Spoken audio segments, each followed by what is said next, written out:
calling him and texting him and getting in touch with him. He's just felt really encouraged through this whole time, even though we're not having church. And so I'd encourage you to keep doing exactly what you've been doing. Reach out to your family. That's what this is. This is home. We're family. Reach out to your family members, even in this time, to let them know that you love them, that you appreciate them, give them something to encourage them, because the world doesn't look that hot right now, But with all that said, we're going to continue where I had done a pre-recorded lesson last week, and we're going to continue off of it. We're actually talking about trees, okay? So super exciting, trees, right? But I talked last week about the tree of life, and the big thing with it is honestly just realizing that we have a human condition and that it's self-inflicted. And some of what we see outside of our doors right now is that human condition. We're seeing, people and selfishness and pridefulness and that kind of stuff. And I was trying to let you know, of course, of what this human condition is. But this week, we're actually going to be in Genesis chapter 12. Instead of talking about the tree of life, now we're talking about the tree of Moreh. And so if you want to open your Bibles, or you can just trust me, either way. But we're going to Genesis chapter 12. I want us to talk about this because I think that there is a great message in this for us, especially in this time. So Genesis chapter 12 says, "Now the Lord said to Abram, go from your country, your family, and your father's house to the land that I will show you. I'll make of you a great nation. I'll bless you and make your name great, so that you will be a blessing. I will bless them who bless you and curse him who curses you.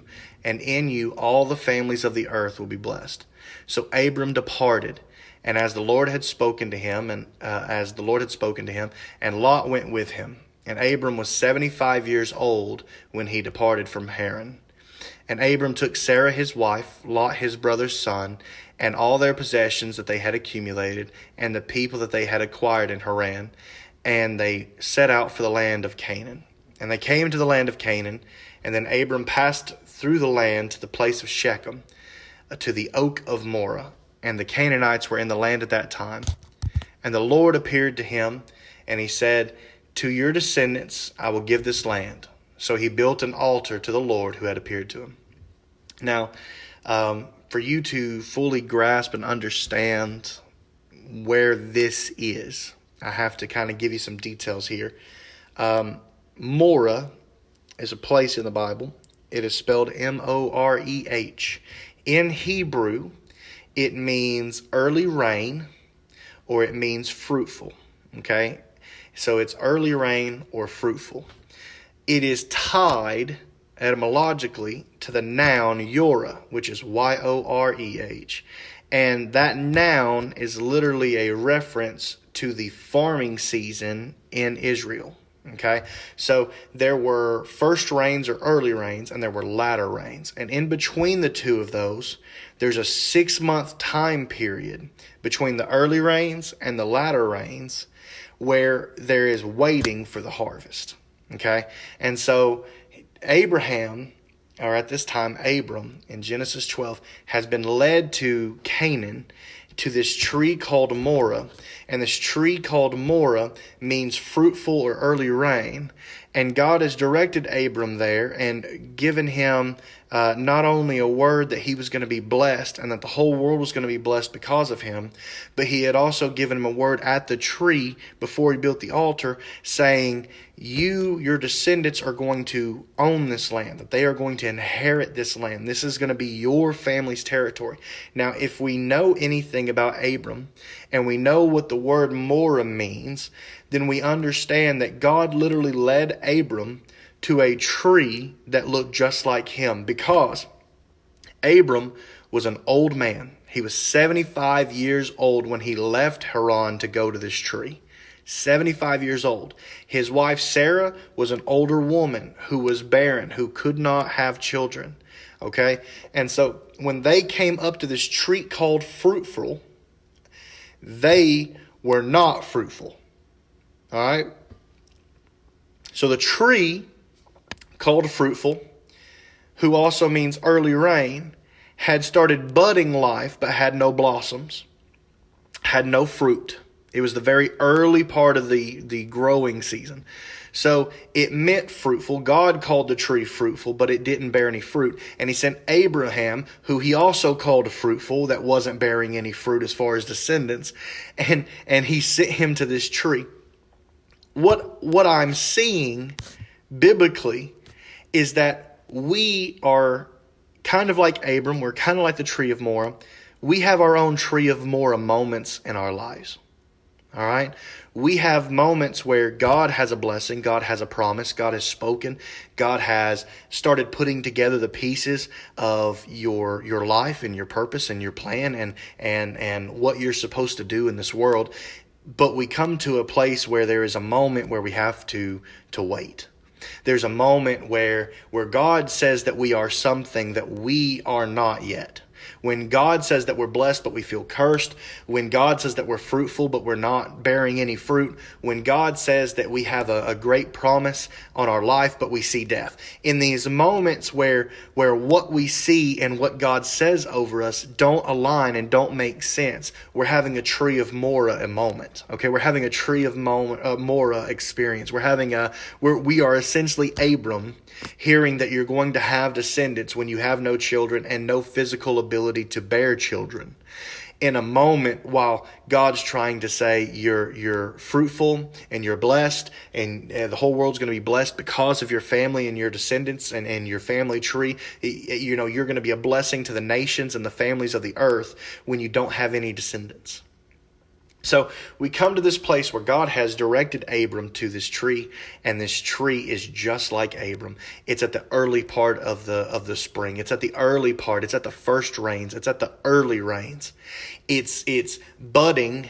It's sprouting. There's certain parts of life that you can see on the tree of Moreh, just like there's early parts of life you can see on Abram, but it's not fruit bearing yet. It's not fruitful yet. The name is fruitful. God calls it fruitful, but there's no fruit hanging off the branches. The branches aren't having to bow down under the weight of the fruit that God has ordained for it to grow on this tree. So just in this moment, we see that a man who is fruitful but doesn't have fruit yet is standing in front of a tree that is called fruitful but doesn't have fruit yet, because he's an old man with an old wife and no children. He's made a long journey to get here because God called him on the backside of Haran and said, Abram, you're going to be blessed and you're going to be a blessing.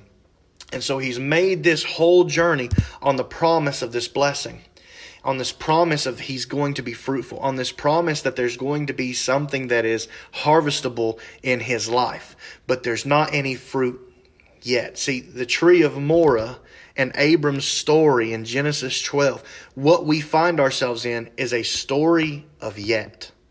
It's not a story of won't. It's just a story of yet. It's a story of not where you, it's not a story of where you are going.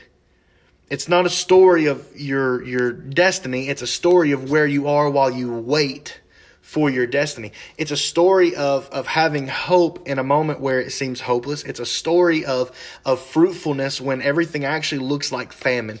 It's a story of blessing when you actually believe that the moment could be a curse. It's hearing that you're fruitful when you're barren. See, many of us find ourselves in that place. If we don't today, then we did last week. And if we didn't last week, then we did last year. And if we haven't ever found ourselves there, it's coming.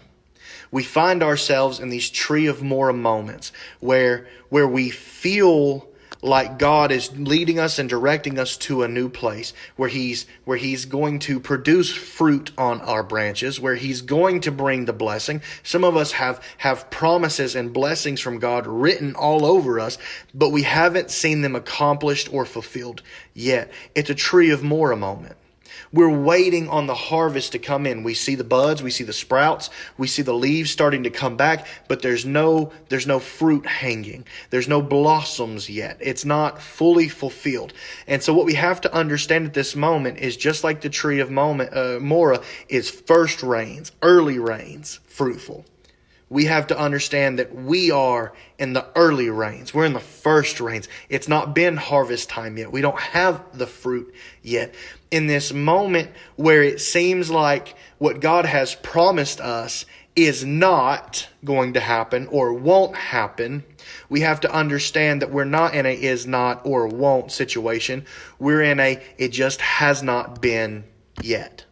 It has not been yet. I haven't seen my family saved yet. I haven't seen the blessings fulfilled yet. I haven't had this moment with God that He promised me yet. I haven't got to this position yet. I haven't achieved this purpose yet. I haven't seen what God has promised that my eyes would see yet.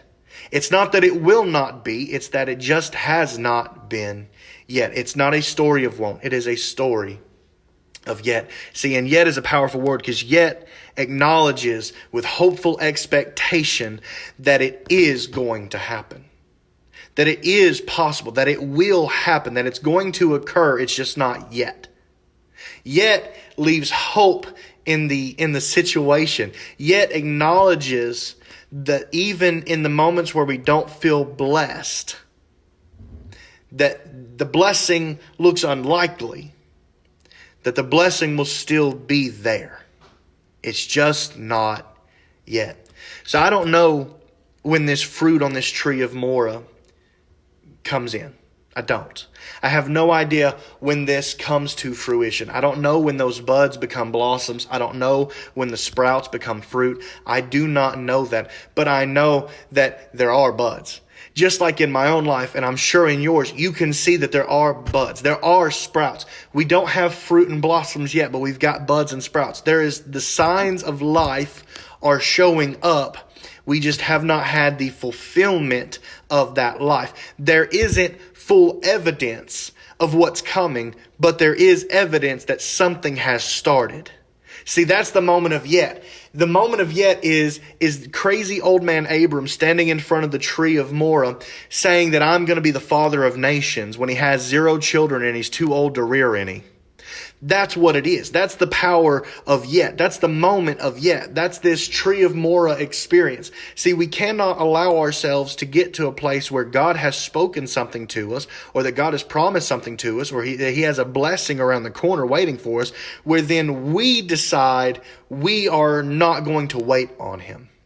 Or where we decide that we're going to give up our hope for it. Or that we decide that I'm not going to place my faith and trust in God's hands for this blessing and this promise that He has for me, but I just haven't seen it yet.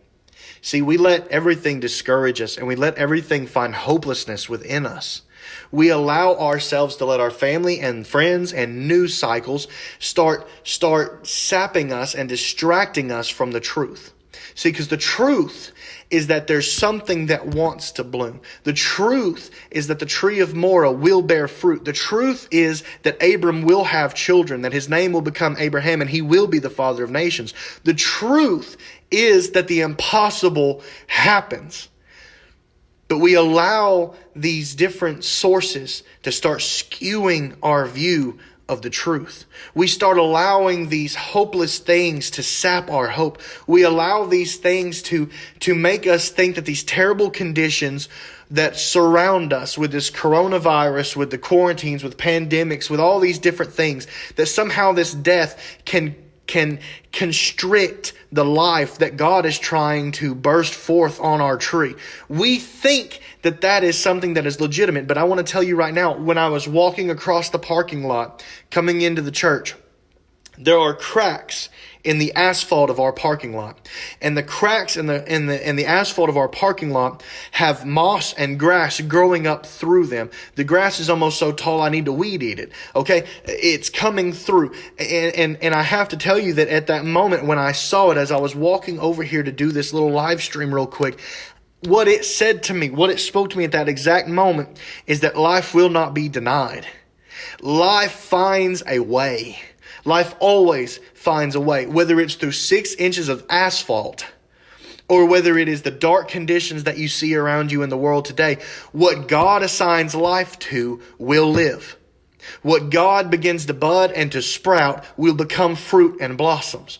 What God begins to breathe life into will find a way to live and to flourish. And there is nothing that can be done. I can go right now and spray Roundup weed killer on it.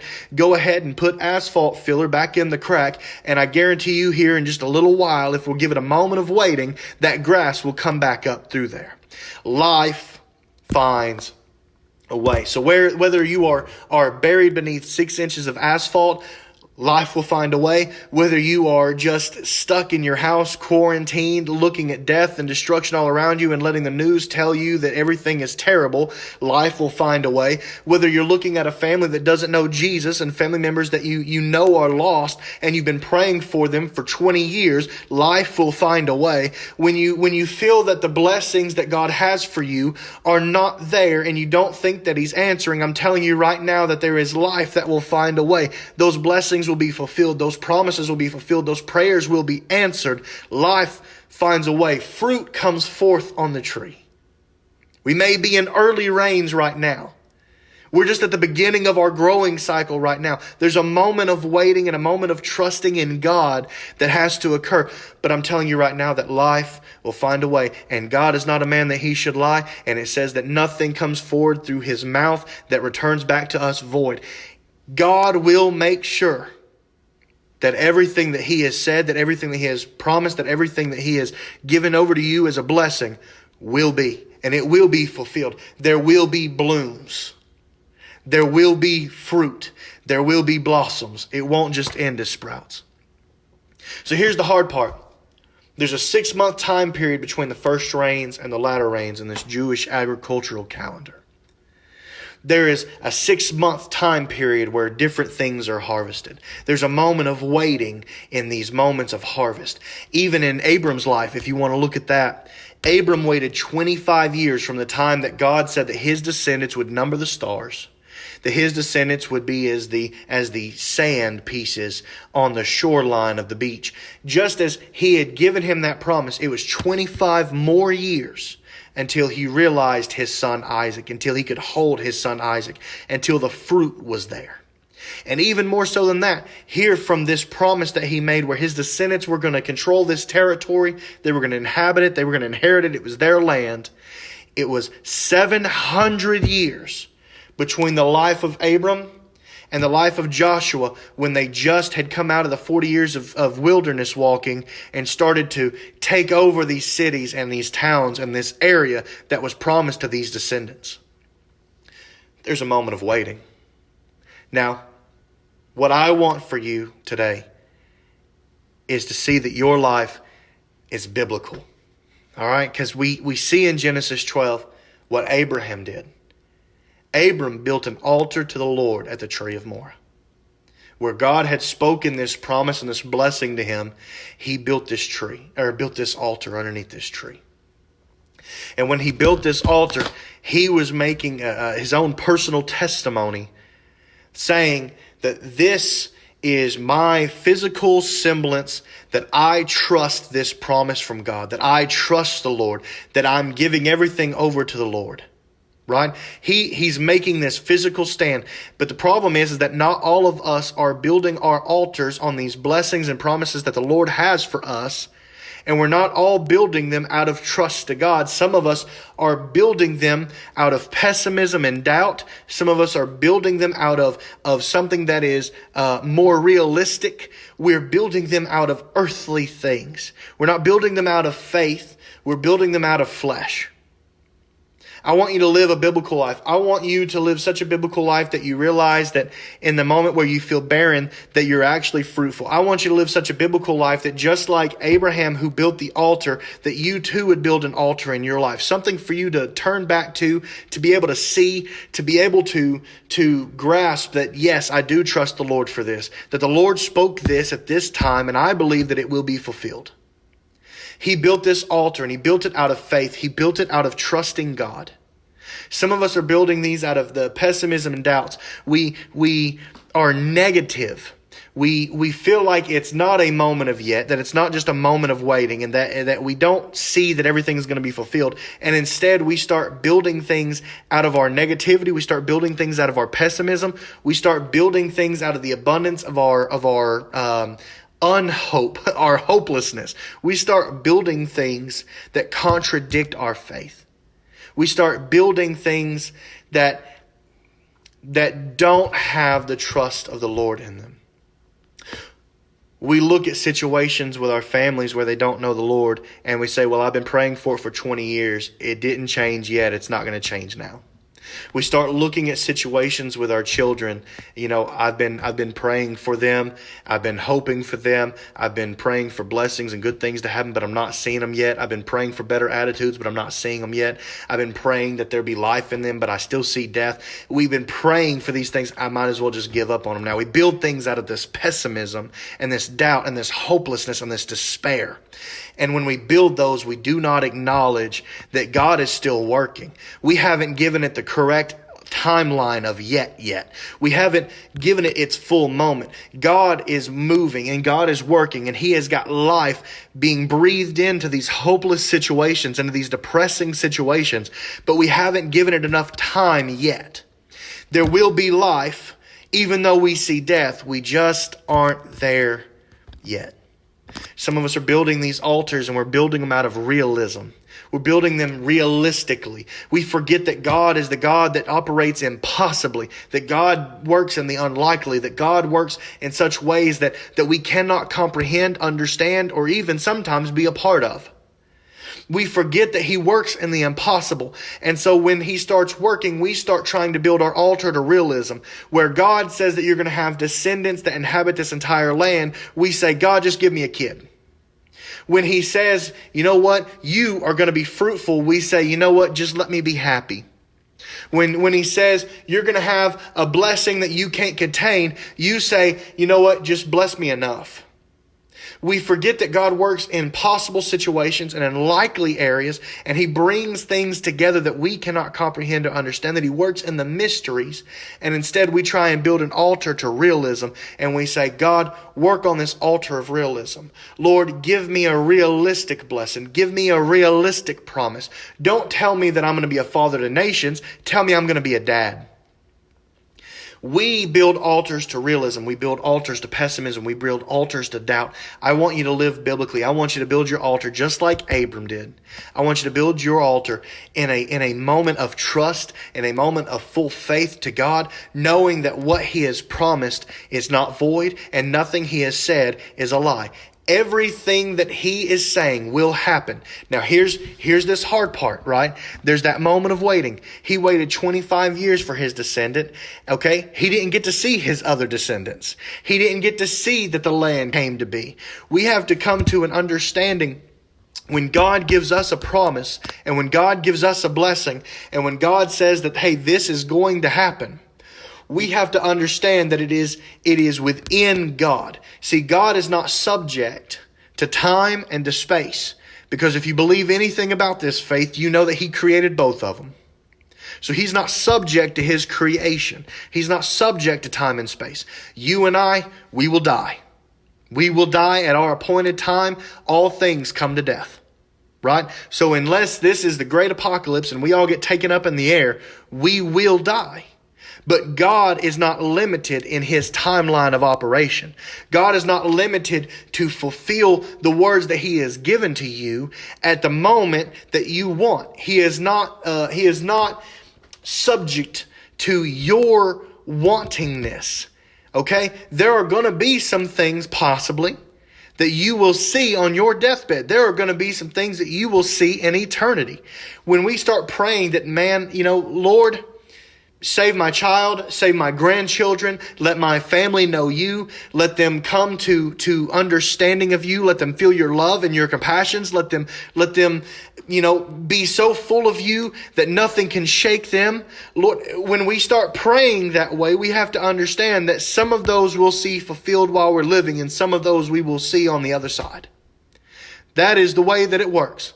We will see that we will have the impact and the fulfillment of what God has promised and the blessing that God has for us, but it may not be right now.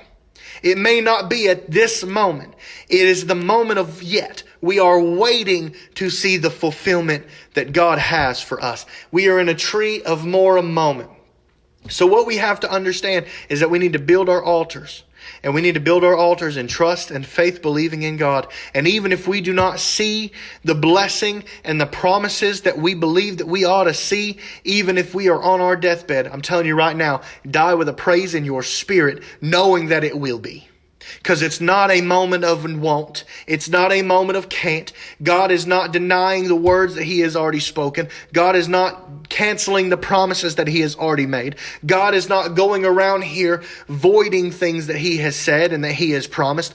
God will fulfill. We have to trust Him to do so. God will fulfill. Whether I'm alive to see it or I'm dead and gone, God will fulfill.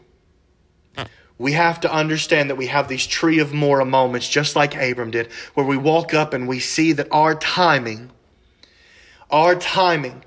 is in a time where we feel barren, but He's calling us fruitful. So I want to tell you right now today, if you do not feel the promises and the blessings that God has for you active upon your life at this moment, do not think that He has given up on you. Do not think, with death surrounding us and the news cycle trying to distort the truth from us, do not think at this moment that God has given up and He has resigned His place on the throne. We are not in a moment where things will not be. We are in a moment where they just aren't yet. Because life finds a way. Just like the blades of grass sticking up in the cracks of the asphalt, life will find a way. And I believe that God has breathed life upon the trees in our lives. I believe that God has already ordained fruit to grow. And they may just be buds right now. They may just now be sprouting in the early rain. But the latter rain hasn't come yet. The harvest cycle isn't over yet. There will be fruit on the tree. We have to trust God for it to be there. We have to trust God for it to be there. It's in these moments of waiting that true growth happens. So I want to tell you right now, trust in the Lord. Keep Him at the center of it all. The blessing will be, the promise will be. Nothing He has said will return void. Amen. I love you. Thank you for watching this. I'm going to email it out as well. If you have any questions about giving, I said it at the beginning of the video. I'll say it again here at the end. If you don't want to give digitally and you prefer a physical option, if you will make contact with me, I will make sure that there is a way for you to do that. If it is me opening up the church and putting tithe envelopes and pins out, and a thing of Germex, we will make sure that we try and make it convenient for you. We will try and make sure that we make it healthy and safe for you. Also at this time, we have the Easy Tithe and the Church Connect up. I will be going back through and emailing the numbers and all that stuff so you can text to give or download the app or whatever. In this moment, we appreciate your faithfulness. We appreciate your faithfulness. We're in the middle of a renovation project. Many of you know that. Before we were told to not have services for a little while, we were starting our renovation project. We are now elbow deep in this thing. We're like phase 742. So your giving, honestly, in this time is crucial, and it is helping us in ways that I cannot explain to you.